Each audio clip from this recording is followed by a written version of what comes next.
नमस्कार, बहुत बहुत स्वागत है। शाम के 5 बज गए और आप देख रहे हैं आपका पसंदीदा शो सत्ता का महासंग्राम, जहां बात होती है महाराष्ट्र विधानसभा चुनावों की और साथ ही बात होती है झारखंड विधानसभा चुनावों की। आज सबसे पहले शुरुआत करेंगे तमाम महाराष्ट्र की उन सियासी बड़ी खबरों को लेकर जो इस समय सुर्खियों में बनी है। मुंबई से लेकर दिल्ली तक बैठकों का दौर जो जारी है वो सभी की बात होगी, लेकिन महाराष्ट्र में हाल ही में संपन्न हुए विधानसभा चुनाव में महायुति को मिले महाजनादेश ने पूरे देश का ध्यान अपनी ओर खींचा है। धर्म युद्ध की तर्ज पर लड़े गए इस चुनाव में महाराष्ट्र के हिंदुओं ने यह साबित कर दिया है कि धरती पर वीर छत्रपति शिवाजी महाराज की जो धरती है महाराष्ट्र, और इस पर औरंगजेब की औलादों की अब नहीं चलने वाली है। महायुति और महाविकास अघाड़ी में शामिल पार्टियों का स्ट्राइक रेट लोकसभा चुनाव की तुलना में विधानसभा चुनाव में कहां से कहां पहुंच गया है, ये सब कुछ आज आपको दिखाने वाले हैं। ये भी आपको दिखाएंगे कि किस तरह से पार्टियों ने परफॉर्मेंस किया, वो बड़े नारे कौन से थे जो इस चुनाव में सबसे ज्यादा चले हैं। स्ट्राइक रेट सबसे पहले क्या कुछ रहा है वो बड़ी स्क्रीन पर चलेंगे और ग्राफिक्स के जरिए आपको समझाएंगे कि सबसे बेहतर प्रदर्शन तुलना होगी विधानसभा चुनाव वर्सेस लोकसभा चुनाव की। दोनों ही चुनाव में कितना अंतर देखने को मिला ये भी आपको बताएंगे। साथ ही आपको यह भी जानकारी देंगे कि इस चुनाव में वोट जिहाद का जवाब किस तरह से जनता ने दिया है। महाराष्ट्र की जनता ने इस बार वोट किया है किन मुद्दों पर, वो मुद्दे भी होंगे। और साथ ही आपको यह भी बताएंगे कि धर्म युद्ध के हिसाब से जो मुस्लिम कैंडिडेट्स थे उनमें से एक भी नहीं जीत पाया है। उन तमाम मुस्लिम बाहुल्य सीट्स पर चुनाव का गणित क्या रहा, ये सभी जानकारी आज आपको देंगे। सबसे पहले शुरुआत करेंगे उन ग्राफिक्स के साथ जो ये बताएंगे कि किस पार्टी का कितना स्ट्राइक रेट रहा है। चलिए सीधा चलेंगे बड़ी स्क्रीन पर। वोट जिहाद का दी एंड हो चुका है। सबसे पहले अंदाजा आप इससे लगाएंगे कुल उम्मीदवार कितने हैं, इस हिसाब से अगर आप देखेंगे तो फिर देखिए यहां सबसे पहले बताते हैं 4136 कुल उम्मीदवार जो हैं वो उतारे गए थे। कुल मुस्लिम प्रत्याशी इसमें से 420 थे। और साथ ही बात की जाए चुनाव जीते कितने हैं तो चुनाव देखेंगे आप कि मात्र 10 प्रत्याशी ऐसे हैं जो 420 में से जीते हैं, यानी 10 चुनाव में प्रत्याशियों को जीत मिली है। सिर्फ मुस्लिम प्रत्याशियों को सदन में भागीदारी कितनी है, 30% भागीदारी जो है वो है। अब AIMIM मुस्लिम उम्मीदवारों की अगर बात की जाए तो 16 यहां उतारे गए थे और जीते कितने हैं, 1। यानी आप देख सकते हैं कि स्ट्राइक रेट किस तरह से गिरा है। तमाम मुस्लिम उम्मीदवार जो हैं उनका स्ट्राइक रेट आपने इसमें देखा है कि किस तरह से ध्वस्त महाराष्ट्र की जनता ने कर दिया है। और पूरे महाराष्ट्र चुनावों की अगर हम बात करें तो सेंट्रलाइज जो नारा रहा है, बटेंगे तो कटेंगे, इसी लाइन पे पूरा चुनाव हुआ, इसी लाइन पर पूरी वोटिंग हुई। लेकिन चुनाव की तुलना में अगर लोकसभा की तुलना में विधानसभा चुनावों की बात की जाए तो ये कहां से कहां पहुंचा है ये आपने देखा है। लेकिन स्ट्राइक रेट पर बात हुई, आप बताएंगे वोट जिहाद करने वालों को क्या जवाब इस बार जनता जनार्दन में महाराष्ट्र में दिया है। कौन सी बड़ी योजनाएं हैं जो वोट जिहाद पर नहीं चली हैं लेकिन क्या कुछ महाराष्ट्र में चला है ये आपको दिखाएंगे। देखिए महाराष्ट्र की महाजीत की बड़ी वजह जो है, 5 बड़ी वजह आज आपके सामने होंगी। सबसे पहली है लाडली बहना योजना। आपको ध्यान होगा जब मध्य प्रदेश के चुनाव हुए थे तो लाडली बहना योजना जो है मध्य प्रदेश में गेम चेंजर साबित हुई थी और उसके बाद महाराष्ट्र में यही लाइन चली और आधी आबादी, जिसको 50% आबादी कहा जाता है, उसका पूरा समर्थन महायुति को मिला। दूसरा बड़ा नारा, बटेंगे तो कटेंगे। हरियाणा में आपने देखा कि किस तरह से चुनाव का सबसे बड़ा नारा बना बटेंगे तो कटेंगे। और उसके बाद महाराष्ट्र तक जब बात पहुंची तो इस नारे को सिर्फ एक ऐसा नारा है जो किसी राज्य के मुख्यमंत्री ने दिया हो और उस पर मुहर लगाई हो देश के प्रधानमंत्री नरेंद्र मोदी ने। सरसंघचालक श्री मोहन भागवत जी ने भी इस नारे पर मुहर लगाई, उसको आगे बढ़ाया और यही जनता के बीच में एक मैसेज गया कि बटेंगे तो कटेंगे। तीसरा बड़ा नारा, इसी की अगली पंक्ति और इसी को जनता तक आगे भेजा गया, एक है तो सेफ है। नतीजों से पता चलता है कि हिंदुओं की राय क्या है, उनका मत क्या है। जो कहा गया, जो आह्वान किया गया, यह तीसरा बड़ा नारा जो है महाराष्ट्र चुनावों में रहा है। इंटर्नशिप योजना, बेरोजगार युवाओं को कंपनियों में रोजगार दिया गया। ये जो इंटर्नशिप योजना शुरू की गई, इसके तहत अलग अलग जो क्राइटेरिया है वो यहां निर्धारित किए गए, उसके हिसाब से सैलरी की बात की गई और युवाओं को इंपैक्ट करने वाली सबसे बड़ी योजना ये बनी जिसने वोट को यहां कन्वर्ट किया। ऑल इंडिया उलेमा वोट का जो है फतवा क्या था वो आप जानते हैं। कांग्रेस पार्टी ने तमाम 17 मांगों को, उलेमा वोट की जो 17 मांगे थी उसको मान लिया गया था। बीजेपी संदेश देने में सफल रही कि महाविकास अघाड़ी मुस्लिमों की तरफ से जो है उनकी मांगों को मान रही है, और वो मांगे उसमें से ज्यादातर मांगे जो है महाराष्ट्र विरोधी और देश विरोधी थी।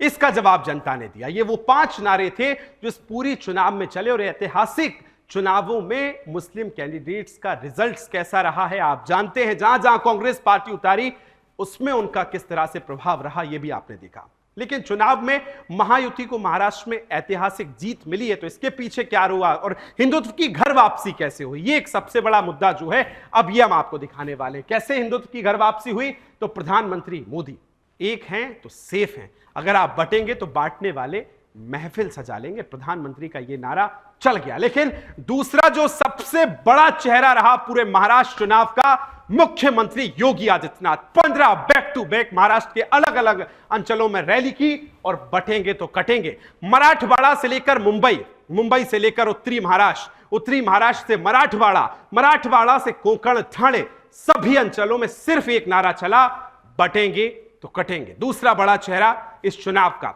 तीसरा बड़ा चेहरा आपको बताएं, शिव प्रेरणा यात्रा, घटेंगे तो कटेंगे। बड़ा नैरेटिव जो चल रहा था लोगों में उसको दूर किया सुदर्शन न्यूज के प्रधान संपादक डॉक्टर सुरेश चौहान के जी ने। शिव प्रेरणा यात्रा निकाली, लगभग मुस्लिम बाहुल्य तमाम विधानसभा सीटों पर गए और हिंदुओं से कहा कि आप भी अपनी 5 मांगे रखिए। गढ़ किलों की जो संरक्षण कर सके, लैंड जिहाद, लब जिहाद को जो रोक सके, और घटेंगे इसको लेकर भी लोगों के बीच में उनको समझाया, उनको मैसेज दिया। और शिव प्रेरणा यात्रा जिन जिन सीटों पर पहुंची, लगभग 99% उन सीटों पर सनातन का झंडा लहराया। चौथा बड़ा चेहरा इस चुनाव का, संघ संचालक मोहन भागवत जी।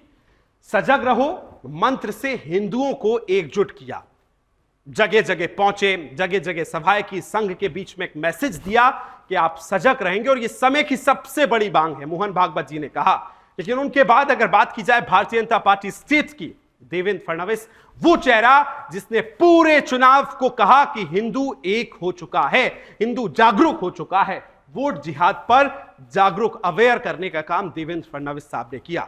लगभग 20-25 से ज्यादा रैलियां, और उसमें हार्डकोर भाषण, भाषण का केंद्र बिंदु वोट जिहाद पर हिंदुओं को जागरूक करना बहुत बड़ी वजह रही है। और तब आप देखेंगे कि देवेंद्र फडणवीस साहब जहां जिस सीट से वो लड़े हैं वहां उनको कितनी बड़ी जीत मिली है। यह भी इस बात पे मुहर लगाता है कि कौन से वो 5 बड़े नारे थे जो आज इस पूरे नारे में चले। आगे कुछ और ग्राफिक्स आपको समझाएंगे किस तरह से महायुति की ये बड़ी जीत हुई है, ये भी आपको दिखाएंगे। लेकिन उससे पहले अलग अलग जगहों से हमारे संवाददाता मनीषा जोशी हमारे साथ मुंबई से जुड़ी है, क्योंकि इस वक्त सबसे बड़ा सस्पेंस जो है महाराष्ट्र की सियासत में नजर आता है। उसी सस्पेंस को दूर करेंगे मेरे 2 सहयोगी, बाबूलाल मेरे साथ जुड़ गए संभाजी नगर से, और मेरे साथ मनीषा हैं मुंबई से, और तरुण दीक्षित साहब जो हैं, तनुज दीक्षित साहब मेरे साथ जुड़ गए, एडवोकेट भी हैं, राजनीतिक विश्लेषक है। इस समय तो आपका काम बहुत ज्यादा है तनुज भाई, मैं जानता हूं, क्योंकि सभी जो सियासी गले थे वो बैठा रहे कि नेक्स्ट जो सीएम है वो कौन होगा। लेकिन मनीषा, आप आज ग्राउंड पे सुबह से हैं, तमाम बैठकें देख रही हैं, दिल्ली से मुंबई तक की बातचीत सुन रही हैं, क्या नजर आ रहा है? और जो 5 मंत्र हमने आपको बताए, दर्शकों को बताए, वो किस तरह से काम किए, ग्राउंड पे आपने क्या देखा? मनीषा जी बिल्कुल विकास जी, आपको बता दें कि महायुति को जो प्रचंड बहुमत से जो विजयी एक मिला है, उसके बाद से जो है महाराष्ट्र की सियासत में जो है हलचल जो है काफी बड़े पैमाने पर जो है बढ़ चुकी है। इसके साथ ही आपको बता दें कि शिंदे गुट के जो सारे विजयी विधायक है वो इस वक्त मुंबई के ताज होटल में रुके हैं और लगातार उनका जो है आना जाना शुरू है। इसके साथ ही शिंदे गुट के जो जितने भी विजयी विधायक है शिवसेना के, वो अभी अभी जो है सागर बंगलो से जो है निकले हैं, डीसीएम देवेंद्र फडणवीस से मुलाकात करके निकले हैं, और शाम तक जो है संभावित है कि तीनों जो है, दोनों उप मुख्यमंत्री और मुख्यमंत्री जो है दिल्ली के लिए रवाना हो सकते हैं। इसके साथ ही दिल्ली में जो है उनकी जो है बैठक जो है अमित शाह के साथ या फिर जेपी नड्डा के साथ, इन दोनों जो है वरिष्ठ नेताओं के साथ जो है बैठक के बाद ही जो है कुछ निर्णय जो है मंत्रिमंडल के विस्तार को लेकर लिया जाएगा। इसके साथ ही भाजपा की अगर बात करें तो भाजपा को मंत्रिमंडल में 20 से 22 से 24 सीटें जो हैं वो मिल सकती है। और शिवसेना की अगर बात करें तो शिवसेना को 10 से 12 जो है मंत्रिमंडल में सीटें मिल सकती है। इसके साथ ही अगर अजित पवार गुट की बात करें तो उन्हें जो है 8 से 9 सीटों की जो जानकारी है अभी तक चलिए, सामने बिल्कुल आ ये रही है। 8 बहुत से 9 महत्वपूर्ण सीट जो जानकारी है आप दे अजित रही हैं। पवार। लौट रहा हूं आपके पास बहुत जल्दी से। बाबूलाल मेरे सहयोगी जुड़े हैं। बाबूलाल बताइए, ये जो 5 नारे जिस पर जनता ने मुहर लगाई और अप्रत्याशित महायुति को जीत दी, ये किस तरह से जनता के बीच तक पहुंचे और जनता कैसे हिंदू जागा है, बताइए। देखिए, इन 5 नारों का बड़ा प्रभाव हुआ है। बटेंगे तो कटेंगे, और जो नारा दिया था मोदी जी ने, एक रहेंगे तो नेक रहेंगे, इन सबका प्रभाव ये हुआ कि छत्रपति संभाजी नगर जिले में जो हैदराबाद के गद्दार है उनके उम्मीदवार यहाँ पर लगातार जड़े गड़ाए बैठे थे एमआईएम के, उनका पूरा यहाँ पर सुपड़ा साफ हो गया है। एमआईएम का बिल्कुल नामो निशान यहाँ पर मिट गया है। तो कहीं ना कहीं हिंदुओं की एकता यहाँ पर एक साथ दिखाई दी है। पहली बार ऐसा हुआ है मराठवाड़े में कि बड़ी संख्या में हिंदू सामने आए, उन्होंने वोटिंग किया, परसेंटेज भी यहाँ पर बढ़ता हुआ दिखाई दिया है। तो जिस तरह से ये सभाएं हुई है, रैली हुई है, डॉक्टर शिवराज चौहान मुद्दे के ऊपर जो है रैलियां निकाली, कई सभाएं की, उसका भी बड़ा असर लगातार देखा जा रहा है। लोगों की तरफ कहा जा रहा है कि सुरेश जी का भी बहुत बड़ा योगदान यहाँ पे रहा। हालांकि हम योगी जी की अगर बात करें तो जहाँ पे योगी जी की सभा नहीं हुई वहां पे सुरेश जी ठीक की है, सभा। लौटूंगा। बाबूलाल, आपकी आवाज थोड़ी ब्रेक हो रही है। तनुज दीक्षित साहब, आपके पास आ रहा हूं। सबसे पहले इन 5 नारों से हम शुरुआत करेंगे, फिर चेहरों की तरफ आगे बढ़ेंगे और फिर किस तरह से मुस्लिम बाहुल्य सीटों पर जो गणित रहा है वो समझेंगे। सबसे पहले नारों पर आते हैं। बटेंगे तो कटेंगे, एक रहेंगे, सेफ रहेंगे, घटेंगे तो कटेंगे। किस तरह से सेंट्रलाइज नारे हो गए इस पूरे चुनाव के, क्या लगता है आपको?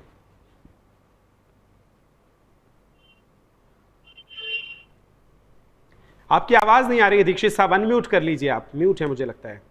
सॉरी विकास जी, मैंने कहा जिस तरीके से उत्तर प्रदेश के मुख्यमंत्री योगी आदित्यनाथ ने बटेंगे तो कटेंगे और फिर प्रधानमंत्री जी की मोहर एक है तो सेफ है, विगत 11 नवंबर को संपूर्ण महाराष्ट्र के जितने भी अखबार थे प्रिंट मीडिया के, उसमें फ्रंट पेज टू एडवर्टाइजमेंट था और उसमें दिखाया गया था कमल बीच में बड़ा और दोनों साथ में जो घटक दल जो एनडीए के हैं उनकी भी चिन्ह उसमें थे। ये बहुत बड़ा एक उसी समय देखिए दो को बताया गया था किस तरीके से भारतीय जनता पार्टी का कमल जो है महाराष्ट्र में खिलने वाला है। उसके साथ में सुदर्शन न्यूज के प्रधान संपादक सुरेश चौहान के जी की जो मेहनत रही, हिंदुओं के प्रति जो जागरूकता का अभियान उन्हें चलाया और घटेंगे तो कटेंगे जैसे नारे दिए, निश्चित रूप से विकास जी इसका प्रभाव हम सभी ने देखा कि महाराष्ट्र में एक अद्भुत अद्वितीय जीत भारतीय जनता पार्टी की एनडीए की हुई है। और साथ में जिस तरीके के जो डिमांड्स थी अलग अलग, वो भी हमने देखा कि यहां पर जनता ने उनको समझा और अपने नेताओं को चुना। अब हम बात करते हैं आगे समीकरण की। मुख्यमंत्री उप मुख्यमंत्री एक बहुत बड़ी चीज, एक लीड मैं इस सुदर्शन न्यूज के माध्यम से बताता हूं कि कभी अगर मान लीजिए देवेंद्र फडणवीस जी को चीफ मिनिस्टर महाराष्ट्र का नहीं बनाया गया तो निश्चित रूप से वे भारतीय जनता पार्टी के राष्ट्रीय अध्यक्ष की दौड़ में शामिल है। ये भी बहुत बड़ी बात है विकास जी, और इस पर भी मंथन की बहुत एक आवश्यक भूमिका है जी। वही महाराष्ट्र में है महाराष्ट्र में चल रही इस वक्त की मौजूदा सियासत पर और चुनाव परिणाम जो आए हैं उस पर भी। मनीषा, आपके पास लौटूंगा। जब हम चेहरों की बात कर रहे हैं तो इस पूरे चुनाव में 5 बड़े चेहरे रहे। सबसे पहले प्रधानमंत्री नरेंद्र मोदी, योगी आदित्यनाथ, सरसंघचालक श्री मोहन भागवत जी, उसके बाद देवेंद्र फडणवीस साहब और धर्म योद्धा सुरेश चौहान के जी। इन 5 चेहरों ने किस तरह से इस चुनाव को बनाया और जनता के बीच में ये नैरेटिव सेट किया कि अगर आप बटेंगे तो कटेंगे, और जनता एक हुई और अप्रत्याशित नतीजे आए। मनीषा, आपसे शुरुआत करता हूं।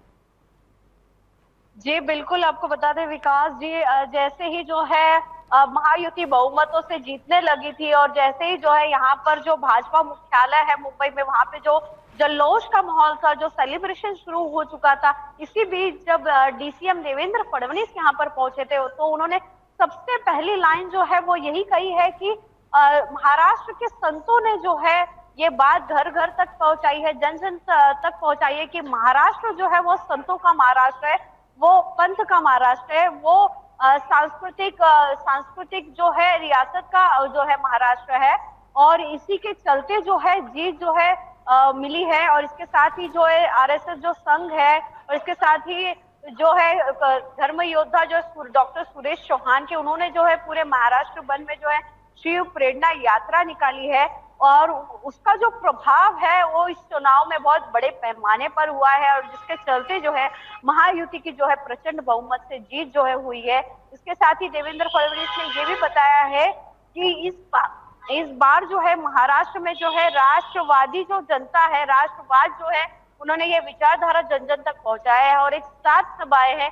और मोदी की जो स्लोगन है कि एक है तो सेफ है, उस बात को जो है जनता ने समझा। इसके साथ ही जो सीएम योगी आदित्यनाथ का जो स्लोगन है बटेंगे तो कटेंगे, उस बात को जो है जनता ने एकदम समझकर एकदम अंतराल में उतारा है। और इसके साथ ही ये जो परिणाम है जो वो इस तरह से जो है सामने आया है कि महायुति की जो प्रचंड जीत जो हुई है। बिल्कुल, चलिए मनीषा लौटूंगा आपके पास के बारे में। अब ये नतीजे आपको बताएं उससे पहले स्ट्राइक रेट समझिए, क्योंकि स्ट्राइक रेट से ही आप अंदाजा लगाएंगे कि किस तरह से ये चुनाव किस पार्टी ने कितना कैसे बनाया। महाविकास अघाड़ी वर्सेस महायुति। पार्टी सबसे पहले भारतीय जनता पार्टी की हम बात करते हैं। भारतीय जनता पार्टी के कुल प्रत्याशी 149 थे, जिसमें से 133 प्रत्याशी जीते हैं और स्ट्राइक रेट रहा है 89%। आप इससे अंदाजा लगा सकते हैं। शिवसेना की अगर हम बात करें, 81 प्रत्याशी उतारे थे शिवसेना एकनाथ शिंदे की पार्टी ने, जिसमें से 57 जीते। और विधानसभा में बात की जाए 70% जो है स्ट्राइक रेट रहा है।